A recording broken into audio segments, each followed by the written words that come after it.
Right. Firstly, thank you for joining.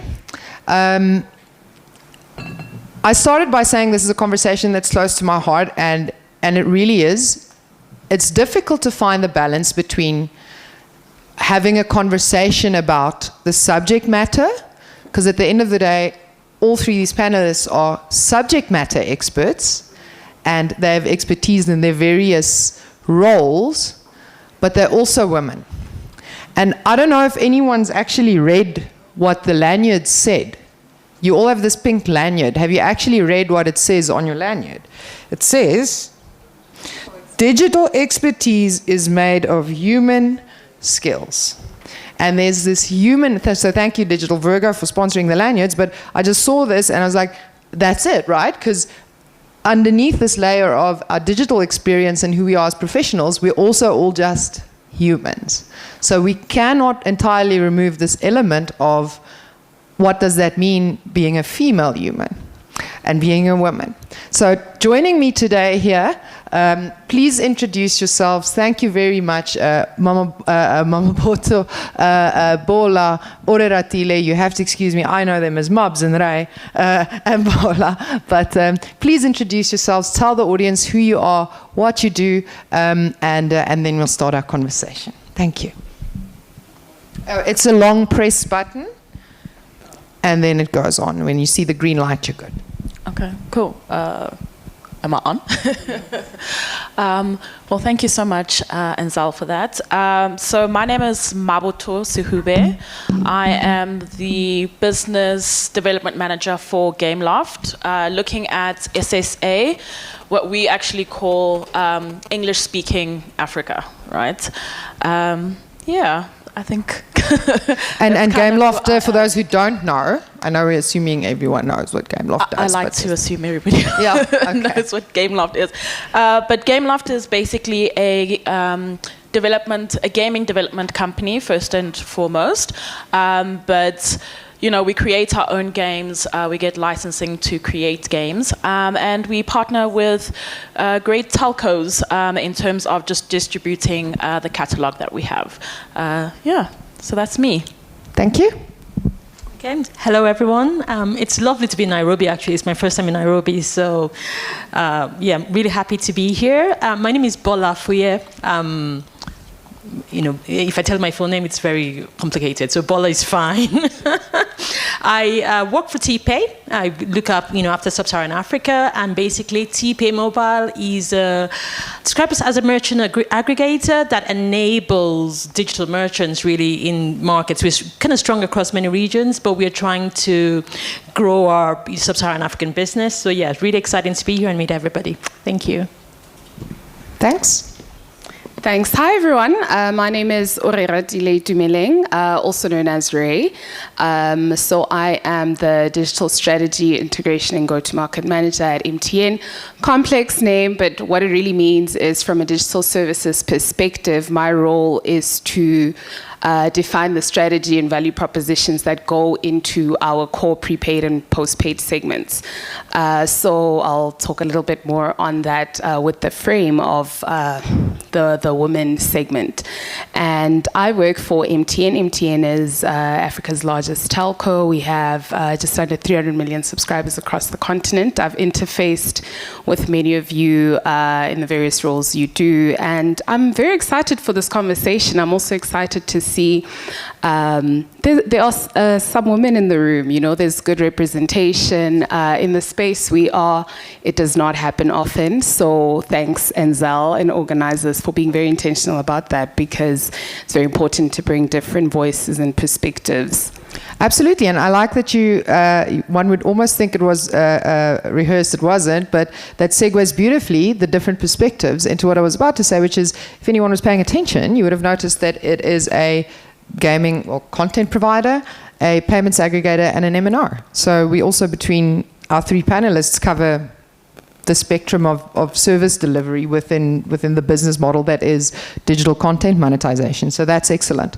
Our conversation we're going to structure in sort of three parts. Firstly, we'll do a bit of a context setting. Then we'll move on to looking at women as professionals and as drivers of change within the industry, then flip the mirror the other way, looking at women as consumers, and then lastly, we'll look at how the sum total of those two roles, of women as consumers and women as drivers of change and professionals, are actually how that flows into the greater community, women, men, children, whatever you name it, the community as a whole, and lastly, the innovations and opportunities that arise from that.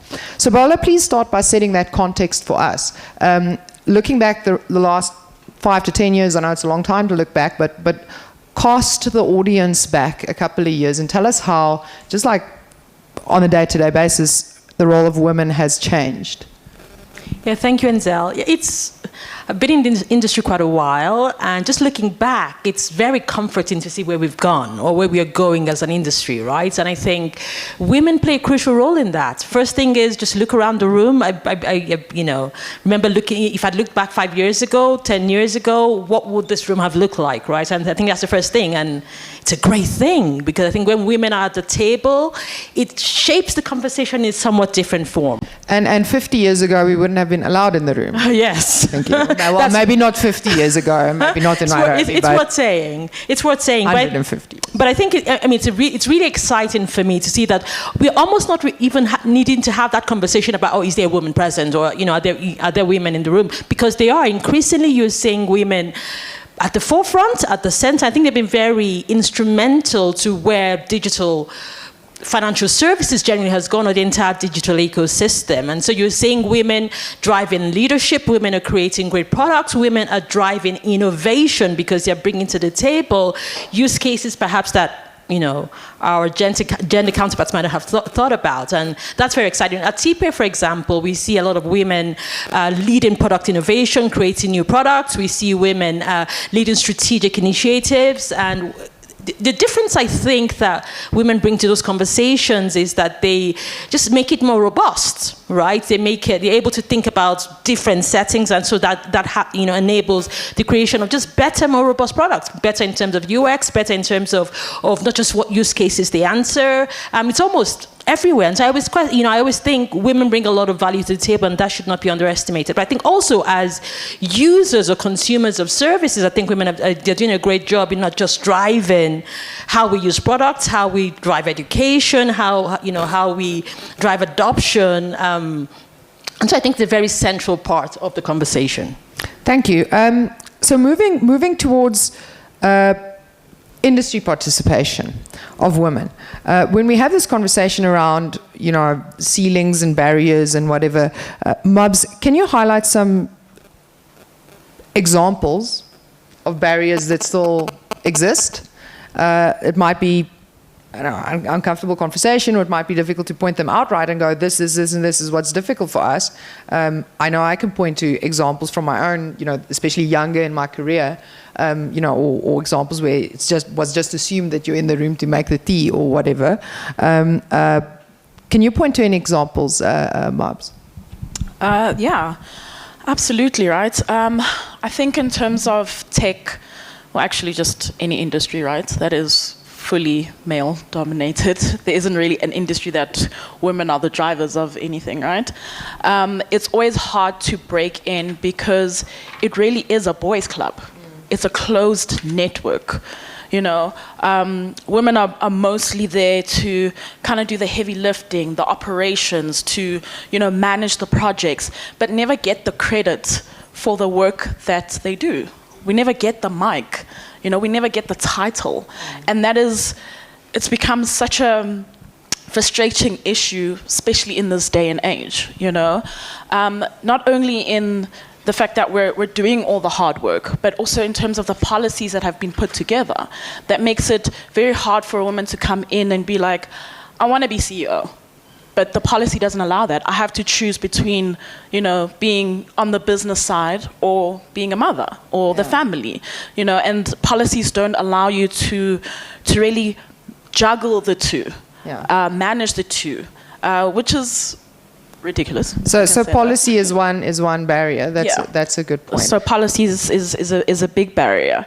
But also, this is all kind of changing in its whole entirety, right? You're seeing it with She Code in SA. You see it, girl code. And that is? The program stimulating coding among... So girl code in terms of essay, you're seeing it with her economy in Nigeria, you're seeing it with Peach Payments, where they're starting to really champion women, right? And starting to break the barriers for us. We're seeing a lot of women now in terms of doing a lot of mentorship, empowerment, funding startups, where we're no longer, in all honesty, asking for a seat at the table, right? We're now just chucking the table out and saying that this is our platform. We're doing this our way. And I like that. And earlier in your answer, you were referring to a woman coming in the room and saying, I want to be CEO. I think for the longest time, and I've experienced this personally, you're almost, as a woman, you're almost too humble or too afraid to claim your stake and to say out loud, I have just as much right as you to be doing this, that, and the other. And I've actually never said this out loud before, and I never thought I'd say it on a panel, on a stage, but someone actually very dear to me at some point a couple of years ago, not 10 years ago, maybe 5 years ago, I had said, there was this conversation about, what's your hopes and dreams and where are you going with life and where do you see your career going, whatever. And I had said, this was a gentleman, I'd said, well, whatever it is, it needs to pay me enough because I would love to have a small second apartment in London. And his initial response, like before he had time to actually filter his response, was like, there was just this tiniest hint of, well, good luck with that, because property in London is expensive. And it was like, how are you going to do that? So just for everyone's closure, I don't have an apartment in London yet. I'm still working towards that and working for NGO is going great. But no, so it's a good point you make, is we should chuck the table, claim what we want to be and what because we all are also entitled to it. Ray, in your position, surely I know big corporates and group level initiatives with the likes of MTN, surely there must be a lot happening there. And surely in your role specifically, you also have a unique vantage point where you're seeing a lot of initiatives that are taking steps to overcome these barriers and empowering women. Can you share some of those? So I actually want to take a step back and start with why anyone should care, right? Because I think that's quite an important question. And I think the two ladies really set some powerful context around the role women do play, how they show up. But why should you care, right? And in the African context in particular, first of all, we know that about 40 to 60% of households are women-led. There's a lot of single mothers that lead households. There's a lot of child-headed households. It's less over the years. But basically, women really drive a lot of financial... they kind of own the wallet for the household, on the most part. Even in dual... in a family setting where there's a man, but the woman will control the household expenditure on the most part. And we know that those decisions are made broadly, not only for herself, but they are made for, in Africa particularly, a woman will plan and consider her own family, her extended family. I remember one of my friends, her mom passed away unexpectedly recently, and she spoke about, oh my gosh, I had no idea the burden this woman was carrying, because we now need to budget for auntie whoever and granny whoever, because that is part of the African woman's budget, right? And so with that context, it's very important to then say, how do we bring these people into the digital ecosystem? Because once you bring her, you don't bring an individual, you bring a group. These people are part of stokvels, they're part of community groups, churches. And what we know is that they're very likely to, number one, be very... It's hard to onboard them, right? Because a lot of trust issues, a lot of possibly they may not be very adept to tech. A lot of times that's a stereotype, but I'm going to throw it out there. It's a big stereotype, but it is a reality in some settings. But once you've onboarded a woman, the loyalty is there, the retention. I used to manage the gaming portfolio, and I remember we reviewed a women's gaming product, and one of them, the retention was about 80% over a 9-year period, because these people were just so engaged. The the portfolio of games was so curated for women that they stayed, right? Which kind of speaks to two things I want to touch on, which is the utility of digital services as we grow and kind of building segment specific. Catherine spoke about how telcos are looking at different segments, whether it's your thrivers and achievers, etc., that she spoke about how they look at their segments. So that is really quite a drive. And so for us, when we consider a women's segment, there's a lot that content providers can do specifically for that because it empowers us. It empowers us to build proper value propositions. Now, not to deviate from the question about, what kind of initiatives are there?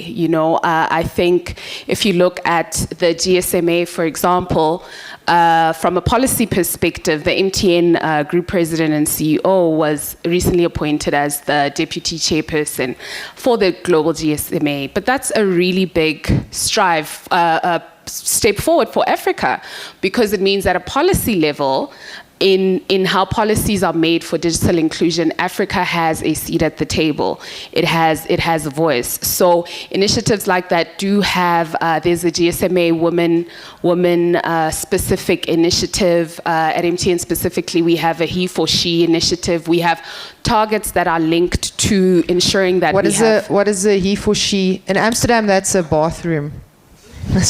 Sorry, that just came. But what is the he for she? Thanks for asking. I don't want that confusion. I wouldn't want that confusion. So the he for she initiative is our collaboration with the UN. And it is anchored on a couple of targets, including how by 2030, 30% of representation in EXCO should be women. There's a specific focus on tech, women in tech. So there's different training programs that are made available so that women are upskilled in the tech space. So initiatives like that are important because as we upskill and educate this particular segment that is so loyal, that brings people, that supports communities, when we bring our digital services, we're more likely to get a super engaged and retained user. Thank you, Ray.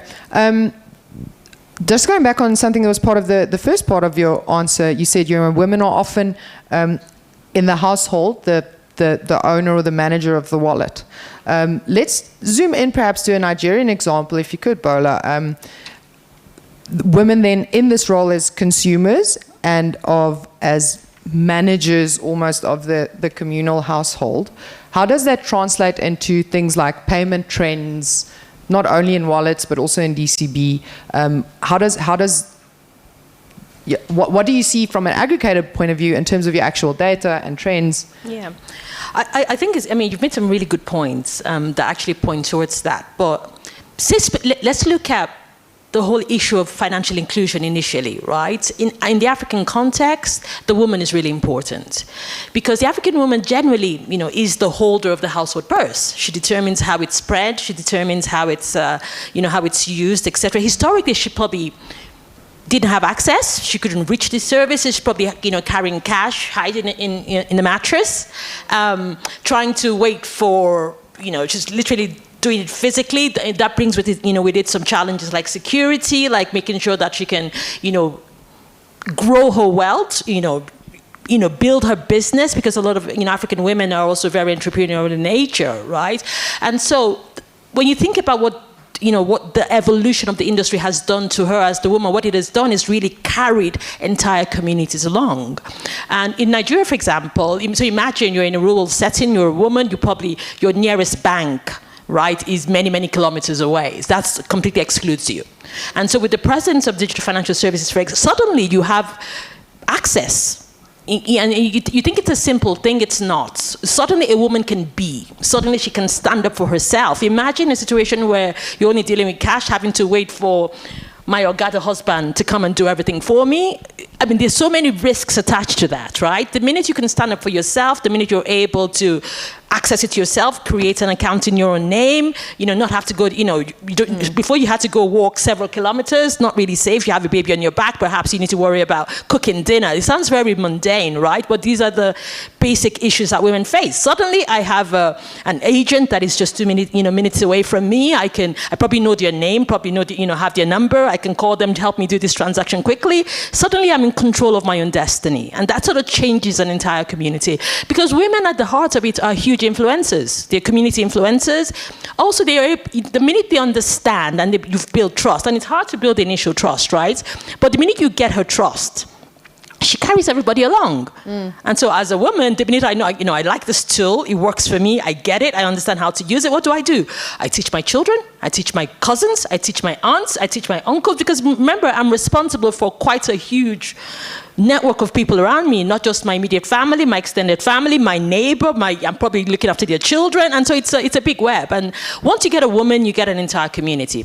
I've spoken about their role as influencers. You get a woman, she's dictating the pace of everything that happens, right? And so in Nigeria particularly, where there really many good examples, you have the likes of OPay, of Money Points, for example. What they've been able to do is just enable women. When you give her access to money, she suddenly can buy micro, she can talk to a doctor online, she doesn't have to go there physically, she can save, she can invest, she can build wealth, she can create a business that she couldn't, these things are lifesavers. It means that I'm not stuck in a house where perhaps I'm getting, sidelined or abused, God forbid, or, it just gives power in your hands. Those powers change generations. So it's very important. 100%. I couldn't agree with you more. And there's something to be said about, I absolutely loved, by the way that Safaricom do this. I can't remember what the third one was, but this distinction between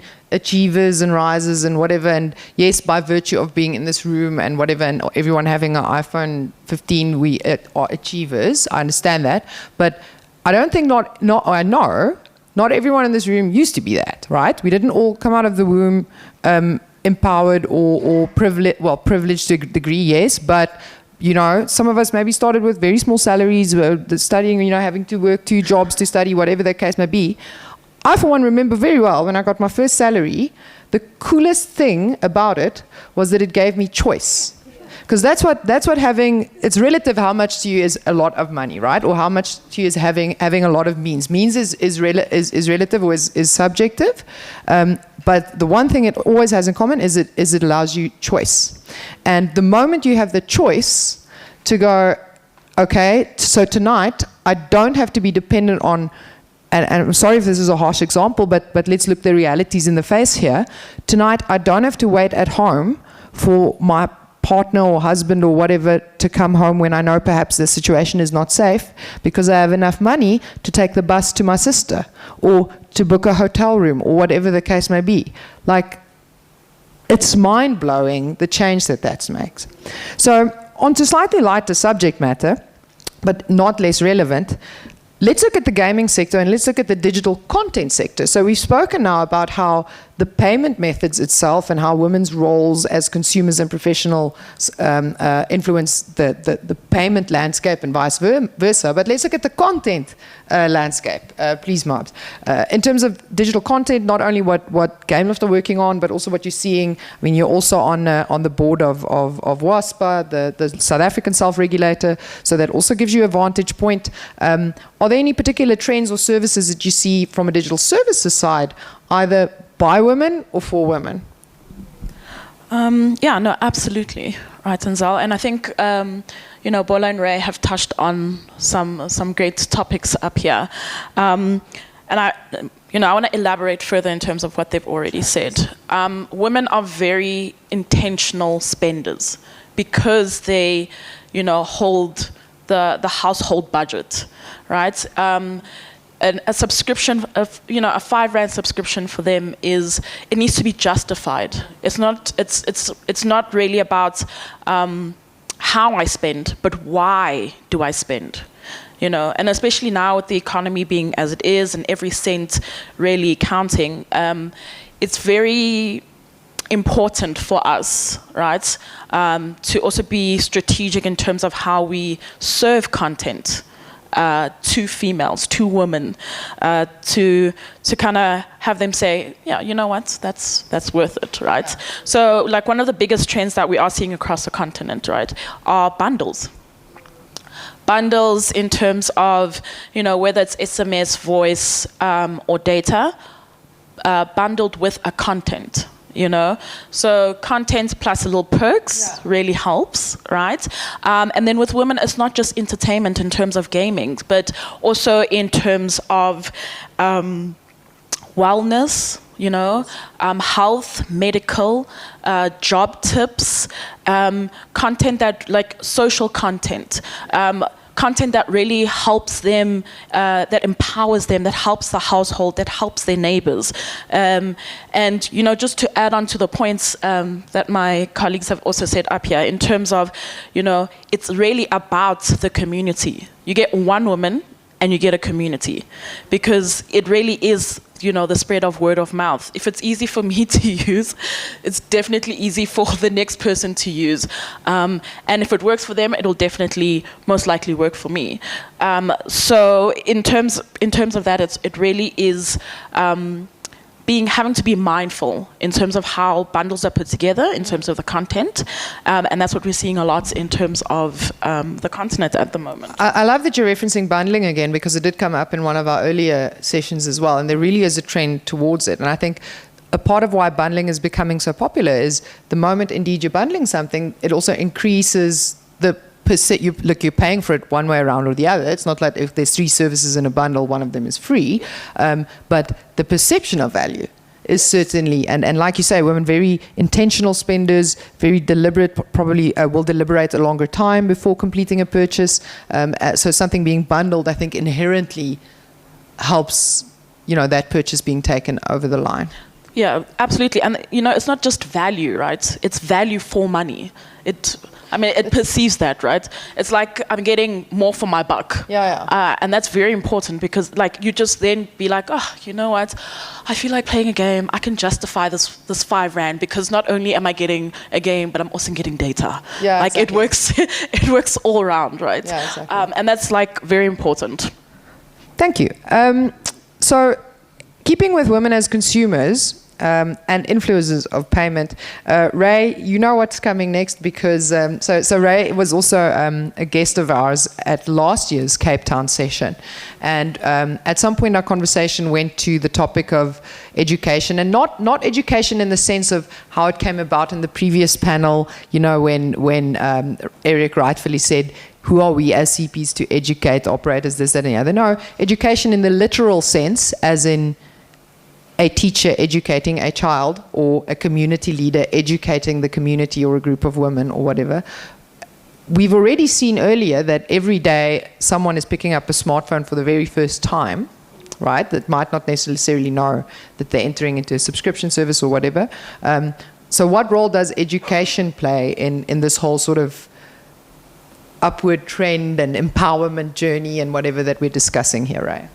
I think you did touch on it in your intro, right? That pyramid, right? And what's really important is in the pathway to participation in the digital economy, there are 3 layers. There's access, the device layer, and maybe to talk a bit more from an initiative perspective that I can add on, MTN South Africa just introduced quite a groundbreaking initiative called Smartphones for All.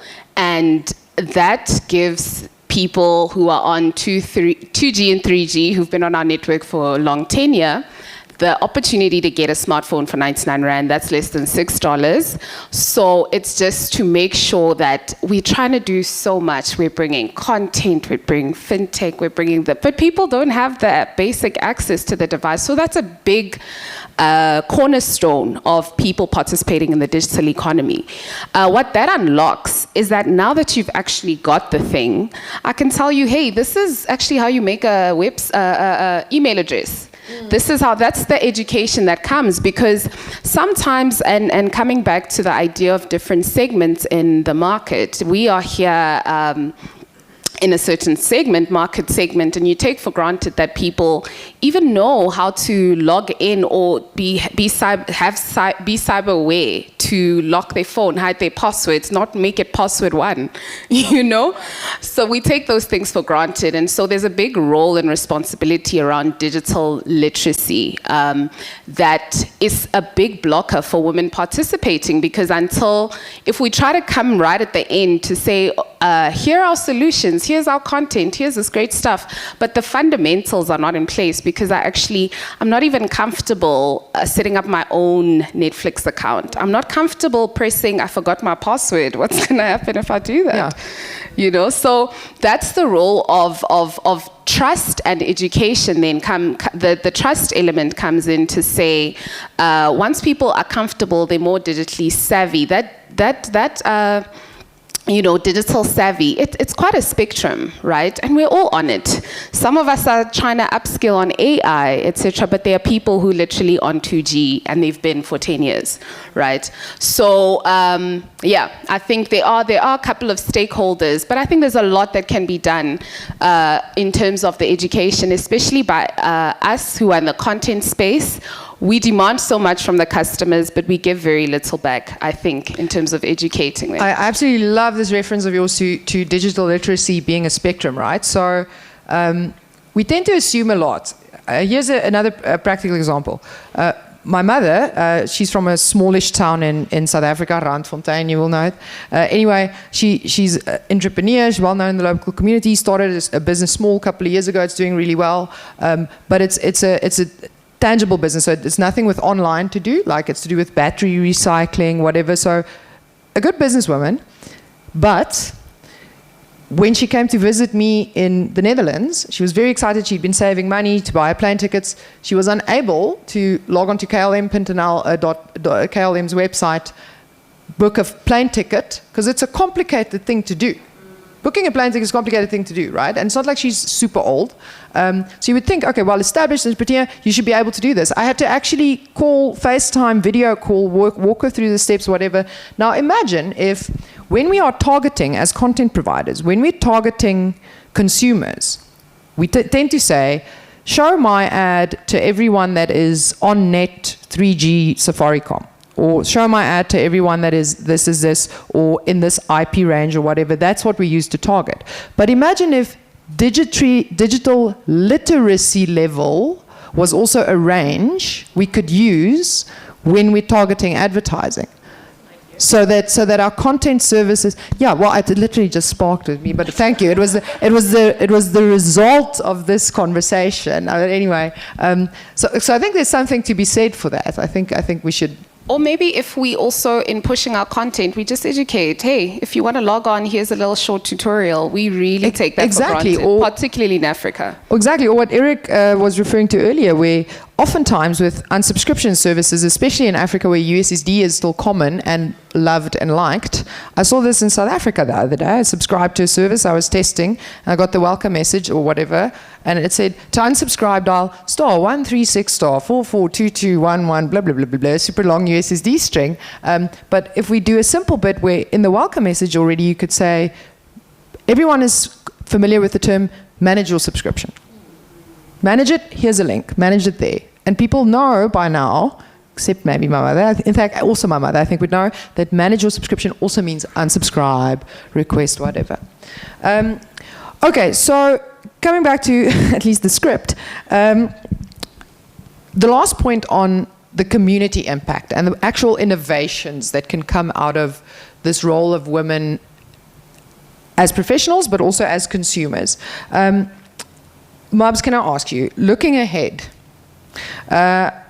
looking at some of the things that have already been mentioned here, the role of AI, policies that will change, that will enable more women to partake in the digital economy, where do you see sort of the future going for the role of women? Not practically just in terms of how perhaps this room will look 10 years from now, but the services, the payment methods.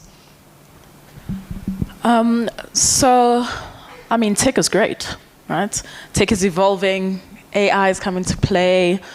We use AI every single day, right? even when you don't want to. I think my phone is listening to me all the time. When that AI comes up, I'm just like, why? I didn't say anything. But in terms of AI, I think the issue is it's great, we use it every day, but if you are in local Limpopo, South Africa, and you have low connectivity and a patchy signal, AI can't really do anything for you, right? And that goes back to the conversation earlier that we had with the previous panel in terms of then infrastructure. How do we then make sure that everybody is then connected to actually use the technology that is available? Then it also goes back to just what Ray is saying in terms of then educating in terms of AI. I think AI in itself is very daunting, right? It's the buzzword for the next decade. But what does it actually mean? What can it actually do? How is it implemented in the different softwares and tech and content, you know? How does it help? And how do I access it when I am in the rural parts of the continent? But I think the big one that would really, is becoming a game changer is really the voice tech or voice-based service, which would really start to then close the barrier in terms of, especially in terms of women who don't have the confidence to speak English. Or read or type, you know, different languages, being able to, you know, speak into something or have content actually curated for you in terms of, you don't have to read anything. Yeah. You just need to listen. It's in the language. It's informing you at the comfort that you are at to absorb the content or the service or to understand a tutorial, anything like that. Or even probably like helping to prepare for interviews or whatever. So as these policy changes, as these, I don't want to say quotas, but you know, as these more and more opportunities open up for women, things like AI could help them prepare to actually seize those opportunities. Yep. Last question goes to you, Bola, and then if there's time, I'll ask Ray that you also give us your 2 cents. Actually, no, this is a good question, so I'm going to ask all of you, but I'll start with you, Bola.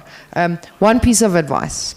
You can choose either to the companies in the room in terms of designing services that'll suit the women consumer well, or designing solutions to empower either the women they already have in their employ, or to young women, because this is recorded. We'll go online, etc., etc. We'll take snippets from here, put on LinkedIn. So if any young woman is scrolling LinkedIn, to work in this industry, to thrive in this industry, as to use Safaricom's term, to achieve as you have done. Thank you. Yeah, it's a good question. And as we were talking, I was just thinking about it and the future, right? Because today we're having a conversation about women in Africa, the constant or the current state of things. But I think the story is changing very quickly. Africa has a very young population. Right, I have teenage daughters, and so I'm just recalling a few conversations of the sorts of conversation I have with my daughter versus the sorts of conversation my mother had with me. I'll give you a very simple example. I remember growing up in the context of, come and learn. I have to stand over my mother teaching me how to cook, or how to perform the duties of a woman, etc., etc. And I'm not imagining myself having this conversation with my daughter. It's a very different context. She's like, Mom, there's YouTube. There's really no need for, and so it's a very, very different environment. I think Africa very quickly is coming along that line, in the sense that a lot of our young folk are digitally native. So what does that mean for us in this room, given what we do? In 5 years, what would that look like? It's going to be very different to the conversation we're having now, because I think the people, the young folks, the young women, the young boys that are coming up very quickly have a different experience. And so as members of this ecosystem, I think it's important to look forward. So what's my advice? I think it's be bold, try new things, and just look outwards, look up and see what's coming. Because I think this conversation is going to be very different very quickly, and it's important that we are prepared for that shift. Something as simple as evolution of smartphones, right? So see how far, I remember writing presentations 5 years ago, and I was talking about 30% penetration or 35%. Now we're nearly at 90%. I saw the Ethiopia, or the projection for Ethiopia, and I almost fell off my chair, right? So it's a very, very quickly evolving situation. What then does that mean for us as value-added system service providers, or what do our services look like? Do they fit for those younger people?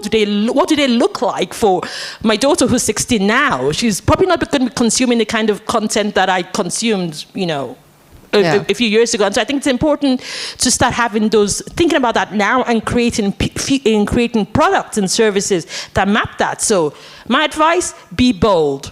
Try new things, let's test them, learn quickly, try fast, fail fast, and let's see where it goes. But great conversation. Thank you, and I love that you're echoing there also a point that came out of the previous panel. I believe Safaricom had mentioned, you're going to have to experiment, you're going to have to A/B test, you're going to have to try different billing models, different content types.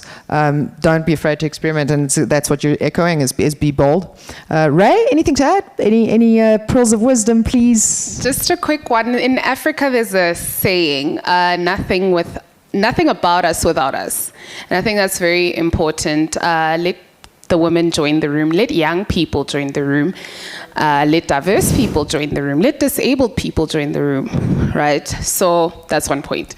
Second point, I need to say this on behalf of telcos. Guys, remember, digital service revenue contributes often a small margin to the broader business. And Catherine spoke about how you are our partners, we can't do this without you, but internally we are mirrored by this pressure to have internal stakeholders that we sell to. Their focus is completely different, and a segment-led approach is critical. So help us change the conversation to say, hey, I've got something that's going to bring you value for your women, and they will be engaged. We don't talk enough about engagement in the work that we do because we know it's a very difficult metric. We're competing now. We're not competing CP to CP. We are competing against Netflix, against Showmax. So when I go talk to my internal stakeholders, it's like, I don't really care about that game. What about Showmax and Disney? So help us on that conversation. The quality of services needs to come up. We spoke about that evolution from HTML5, etc. But I need to make a case for you against a Disney, and that engagement thing is going to be huge. The segment-led approach is going to be huge. She spoke about the youth segment, women as a segment. Really help us zero in, and those days of kind of spray and pray, entertainment-led, but very broad, very broad. Let's target this IP, let's target this age range. Those days they've come and gone, and things are very difficult for us internally in the MNO. Help us. I love that. Enable your telco partner to go and be the champion of your proposed service internally. Give them what they need, the firepower to make it happen. 100%. Love it. Thank you, Ray. Any last words, Mops? I think my one is inclusion, right? Include us in the conversation, include us not just in the room, right, but have conversations with us so that the product or the content is really tailored for women. Inclusion isn't just us in the room. It really is about having a conversation with us, sitting with us, understanding the different levels, the different barriers that you need to break through or actually support, right? I think I'm going to wrap it there. Cool. And thank all three of you. Really, really, really happy to have you. I suggest we do questions over lunch. It's just past 1 o'clock by 10 minutes already. Sorry? Are those vouchers? And they need to be distributed? Okay, so Martika's going to stand at the door there at the back. And you need to get a voucher from Martika to go enjoy lunch in the restaurant. Thank you, Martika, in advance for doing that. Thank you to our speakers. And we will reconvene here at 2:30. So in total, there's an hour and 20 minutes from now. Thank you, everyone. Thank you to our speakers. Thank you.